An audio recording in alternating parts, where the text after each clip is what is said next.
አሰላሙ አለይኩም ወራህመቱላሂ ወበረካቱ። የተወደዳችሁና የተከበራችሁ የቻናላችን ተከታታዮች ይህን ቪዲዮ ላይክ እና ሼር እያደረጋችሁ እንድትጀምሩ በአክብሮት እንጠይቃችኋለን።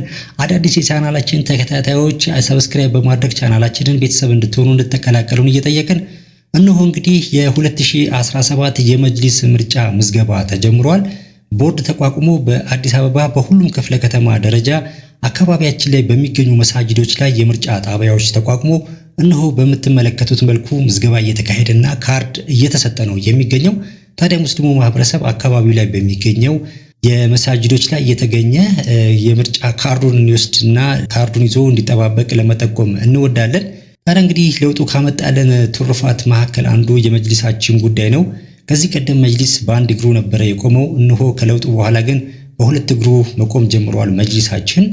ታዲያ የበለጠ መጅሊሱ እንዲጠናከርና ለመጅሊሱ የበለጠ ይሰራሉ፣ ያገለግላሉ፣ ጠንካራ የምንላቸውን መሪዎች ለመምረጥ ካርድ ቅድሚያ መያዝ ያስፈልጋልና ካርዳችን ይዘን መገኘት ይኖርብናል። ቤተሰቦቻችን ካርዳችን ይዘን እንጠባበቅ እንላለን። በቀጣይ እንግዲህ ያሉትን ነገሮች እየተከታተልን ወደ እናንተ ይዘን የምንመጣ ይሆናል። ለዛሬ በዚህ ልሰናበታችሁ። ወሰላሙ አለይኩም ወራህመቱላሂ ወበረካቱ።